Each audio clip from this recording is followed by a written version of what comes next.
दोस्तों वेलकम है आप सबका स्टडी विद पीस चैनल पर। तो आज हम लॉरेंस कॉल्बर के नैतिक विकास का सिद्धांत पढ़ने जा रहे हैं। तो चलिए आज इसके बारे में थोड़ी सी जानकारी ले लेते हैं। लॉरेंस कॉल्बर कहते हैं कि बच्चे की जो स्टेजेस होती हैं, जीवन जीने का तरीका होता है, वो कुछ स्टेजेस में बटा होता है। उन्होंने तीन स्टेजेस में इसको 3 लेवल में इनको बाँट दिया है। बच्चे की जो जर्नी होती है लाइफ की, तो वो ये सोचता है कि बच्चा समाज में किस तरह से अपना टाइम जीता है।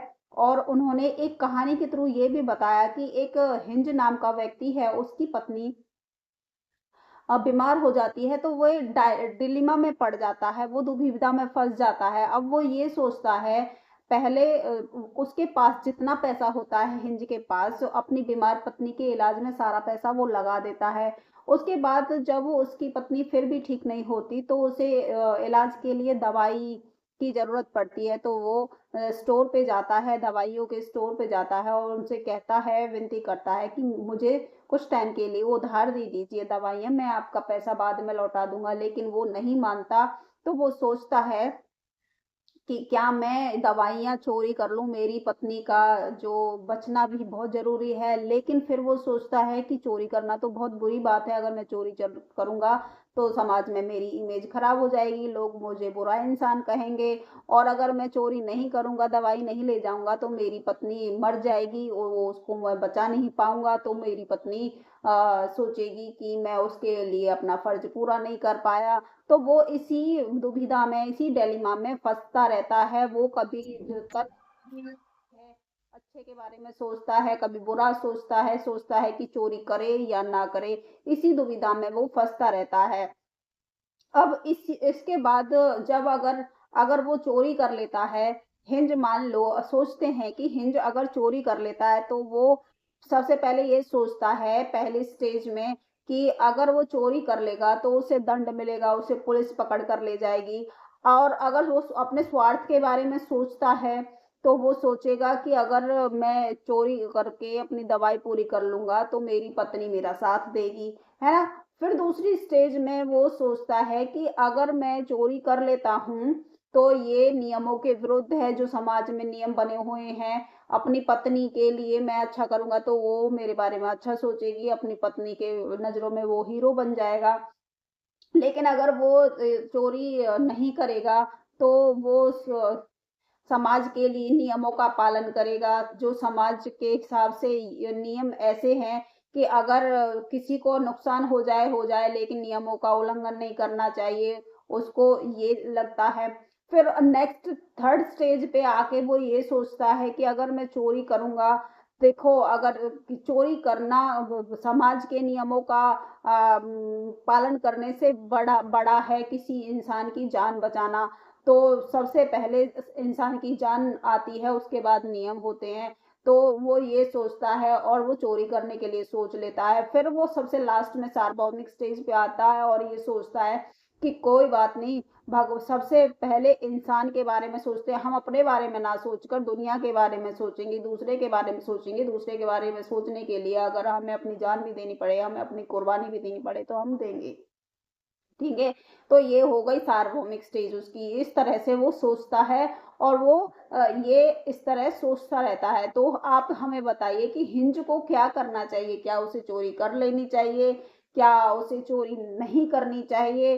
तो आप ये कमेंट में हमें बताना कि उसे क्या करना चाहिए, हिंज को लास्ट में क्या करना चाहिए था। ठीक है।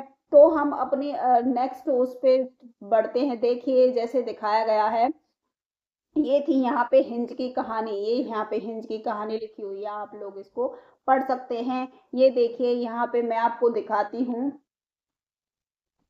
हिंज हिंज देखिए यहाँ पे, हिंज की पत्नी बीमार है। ठीक है।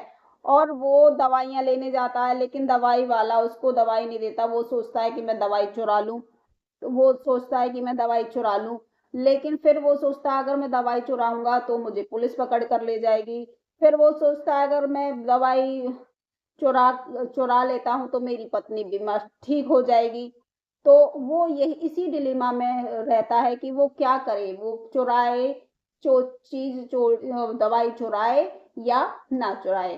ठीक है, ये थी एक छोटी सी कहानी लॉरेंस कॉल्वर के इस सिद्धांत को व्यक्त करने के लिए। चलिए अब हम इसको देखते हैं, पढ़ लेते हैं थोड़ा सा। क्या हाइंज को अपनी पत्नी की जान बचाने के लिए दवा चुरा लेनी चाहिए? क्या चोरी करना गलत है चाहे पत्नी मर जाए? यही है हाइंज डायलेमा, इसी डायलेमे में वो फंसा रहता है। ठीक है, कोहलबर्ग ने इससे क्या किया? कोहलबर्ग बच्चों और बड़ों से यह कहानी सुनाकर पूछता था हाइंज को चोरी करनी चाहिए या नहीं करनी चाहिए और क्यों नहीं करनी चाहिए, है ना। और ये है ध्यान देने वाली बातें कि कोहलबर्ग के लिए उत्तर हाँ या नहीं से ज्यादा महत्वपूर्ण कारण रीजनिंग था, हाइंज डायलेमा और नैतिक अवस्था। ठीक है, इसके देखो इन अवस्थाओं के बारे में हम देख लेते हैं थोड़ा सा। पहले अवस्था में हाइंज को चोरी से जेल हो जाएगी, इस पहली स्टेज में ये आता है पहले। उसमें तो दूसरी स्टेज में वो सोचता है अगर हाइंज को चोरी करनी चाहिए क्योंकि वह अपनी पत्नी की मदद करेगा। फिर तीसरी स्टेज में वो सोचता है कि हाइंज को चोरी करनी चाहिए क्योंकि लोग उसे अच्छा पति समझेंगे। और चौथी स्टेज में वह चोरी गलत करना वो है क्योंकि कानून तोड़ना सही नहीं होता।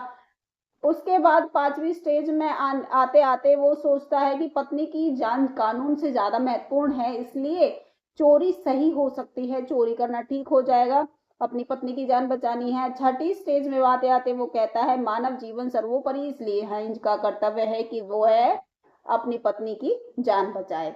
ठीक है, चलिए अब हम अब इसके ये हम थी डिलेमा हाइंज की थोड़ी सी छोटी सी कहानी। अब हम दूसरी पीडीएफ निकाल लेते हैं जिसमें हम ये स्टेजेस पढ़ेंगे, अच्छे से पढ़ेंगे और बहुत बढ़िया तरह से इसको मैंने डिफाइन करके बताया है। और ये हम यहाँ से स्टार्ट करेंगे। देखो सबसे पहले लॉरेंस कॉलबर्ग जी जो थे उनका हम परिचय देख लेते हैं। लॉरेंस कॉलबर्ग का परिचय देखिए, जन्म हुआ इनका 25 अक्टूबर 1927 को, मृत्यु हो गई इनकी 19 जनवरी 1987 को। इनका मनोविज्ञान साइकोलॉजी, थ्योरी थी इनकी नैतिक विकास का सिद्धांत, थ्योरी ऑफ मॉरल डेवलपमेंट। देखिए यह थ्योरी बताती है कि बच्चों और मनुष्य में सही गलत की समझ कैसे विकसित होती है।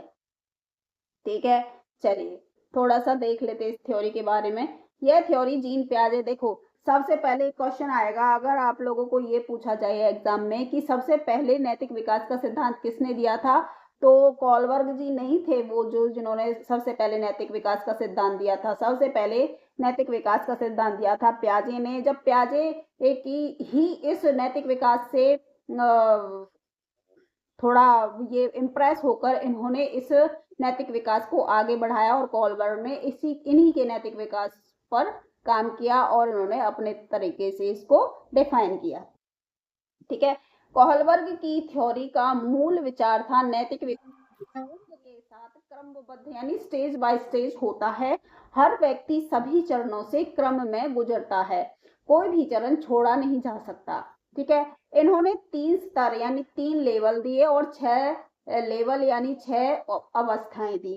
इन्होंने पहले लेवल में 2 स्टेजेस दी हैं, मतलब एक लेवल में 2 स्टेजेस दी हैं, इस तरह से 3 लेवल और 6 स्टेजेस हो जाती हैं। सबसे पहले इन्होंने कौन सी स्टेज दी है, देखिए प्री कन्वेंशनल स्टेज। इसमें इन्होंने 4 से 10 वर्ष तक की आयु को डिफाइन किया है। यहाँ बच्चा सही और गलत को सजा और इनाम के आधार पर समझता है। अगर बच्चा सोचता है, इसमें प्री कन्वेंशनल में बच्चा पहले सोचता है कि अगर मैं किसी का काम नहीं करूंगा, अगर मैं किसी का काम नहीं करूंगा, मम्मी का काम नहीं करवाऊंगा तो मम्मी मुझे डांटेगी, दंड देगी, थप्पड़ मारेगी, दंड लगाएगी, है ना, किसी की आज्ञा का पालन नहीं करूंगा। तो दूसरी स्टेज में आता है, इसी की दूसरी स्टेज में आता है टिट फॉर टैट।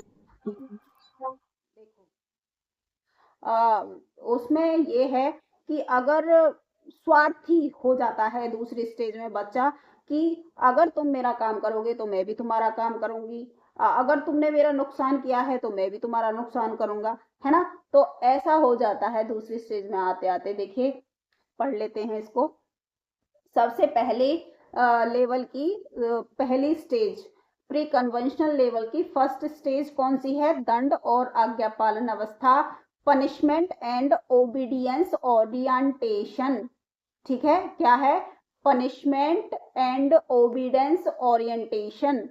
मुख्य बात क्या है इसकी? देखो, जो काम करने पर सजा मिले वो काम होता है गलत, ठीक है, और जो काम करने पर सजा न मिले वो काम होता है सही। तो हम जो काम करेंगे इसमें दंड और आज्ञा पालन, आज्ञा का पालन नहीं किया तो दंड मिलेगा। दंड से बचने के लिए बच्चा यहाँ पे कार्य करता है, ठीक है। बच्चा चोरी करने नहीं बच्चा चोरी नहीं करता क्योंकि मार पड़ेगी, न कि इसलिए कि गलत है।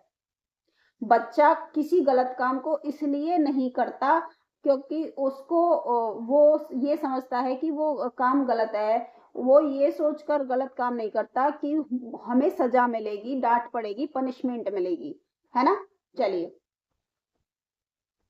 अब आ जाते हैं दूसरी अवस्था पर। ये है इंस्ट्रूमेंटल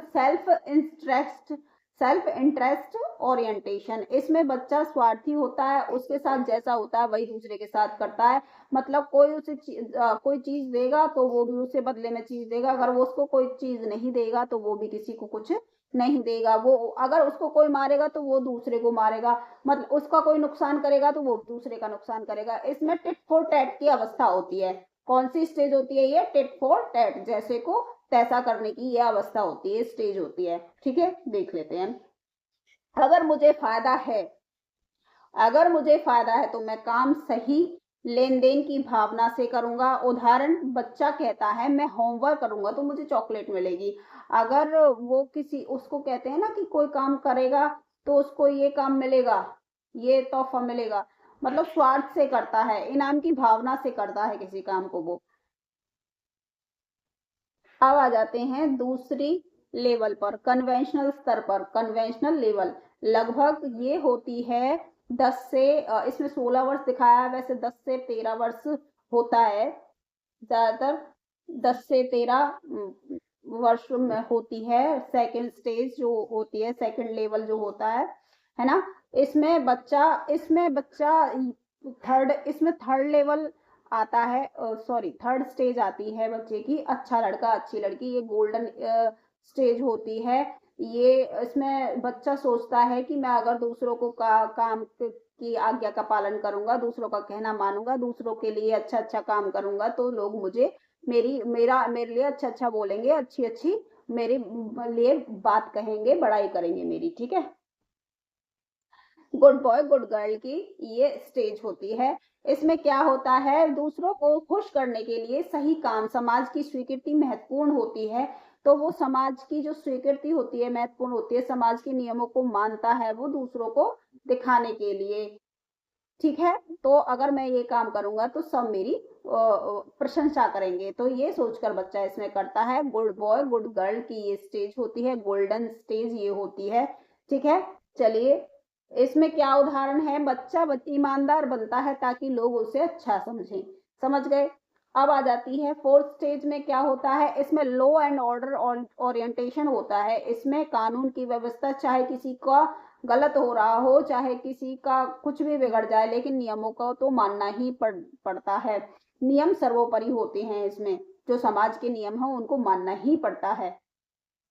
ये है नियम कानून की और सर्वोपरि समाज की व्यवस्था बनाए रखना। जैसे कि अगर व्यक्ति कहता है कानून तोड़ना गलत है, चाहे वजह कुछ भी हो, चाहे कोई भी वजह हो, चाहे बीमार व्यक्ति एम्बुलेंस में जा रहा हो और रेड लाइट जली हुई हो, फिर अगर उसको तोड़ के वो व्यक्ति जाएगा किसी व्यक्ति को बचाने के लिए तो वो भी गलत माना जाएगा, उसको भी सजा हो जाएगी। तो चाहे किसी की जान चली जाए लेकिन नियमों का यहाँ पे उल्लंघन नहीं करना है। नियम यहाँ सर्वोपरि होते हैं फोर्थ स्टेज में, ठीक है। अगला है पोस्ट कन्वेंशनल स्तर, लगभग 13 प्लस यानी 16 प्लस, इसमें 16 दे रखा है तो 16 प्लस 16 के बाद यानी 13 प्लस के बाद। यहाँ नैतिकता आंतरिक मूल्यों और सिद्धांतों पर आधारित है। यहाँ पे इसमें इस स्टेज में, इस लेवल में ये दोनों स्टेजेस ऐसी हैं कि यहाँ नियम तो है,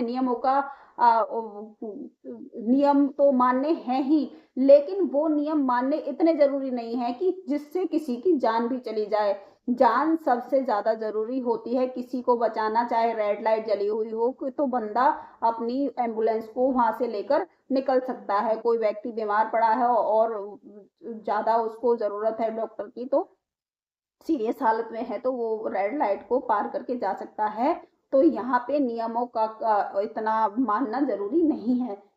फिफ्थ स्टेज में देखिए, सामाजिक अनुबंधन अवस्था, सोशल कॉन्ट्रैक्ट ओरिएंटेशन। यहाँ पे कानून समाज की भलाई के लिए होते हैं, जरूरत पड़ने पर कानून बदले भी जा सकते हैं। इसमें ये कहा है अगर किसी को कानून बदलने की आवश्यकता पड़ रही है तो उसको वो बदल सकता है ना।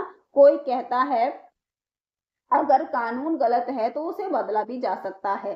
ठीक है, चलिए अब आ जाती है सिक्स स्टेज, सार्वभौमिक नैतिक सिद्धांत का विकास। इसमें आत्मा की आवाज बोलती है इंसान की, मतलब सत्य न्याय, मतलब दूसरों के लिए जीना, सच के लिए जीना, अच्छे के लिए जीना, सबके बारे में सोचना, यानी नियम कानून से चलना, लेकिन सबसे पहले दूसरों के बारे में सोचना। इसमें किसी की जान सबसे सर्वोपरि मानना।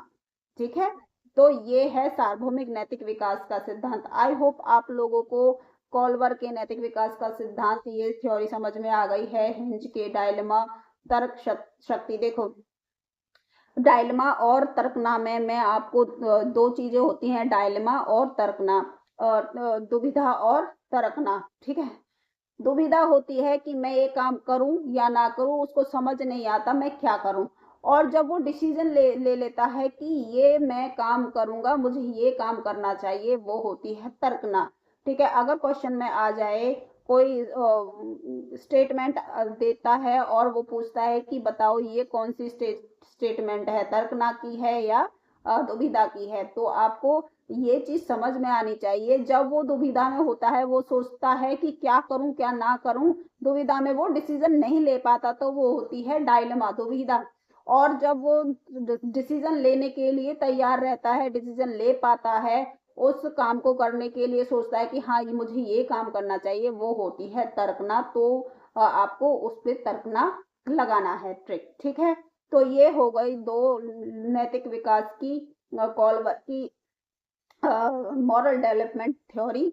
तो आप लोगों को समझ में आ गई हो तो नीचे कमेंट करके बताना, अगर नहीं समझ में आ रही हो तो भी कमेंट करना, और मिलते हैं नेक्स्ट थ्योरी के साथ। तब तक के लिए धन्यवाद। मैं इन जो मैंने ये चीन प्याजे, पाइगोत्स्की और एक कॉलवर का नैतिक विकास सिद्धांत और नोम चॉम्स्की जी, ये करवाए हैं। एक थ्योरी ब्रूनर की और करवा दूंगी, फिर इनके सारों पांचों थ्योरियों के क्वेश्चंस में ज्वाइंट करके एक साथ में क्लास में करवाऊंगी, तब आप लोगों का टेस्ट होगा कि आप लोगों को कितना समझ में आया है। ठीक है, चलिए मिलते हैं नेक्स्ट थ्योरी के साथ। तब तक के लिए धन्यवाद। लाइक शेयर सब्सक्राइब कर देना। ठीक है, गुड बाय।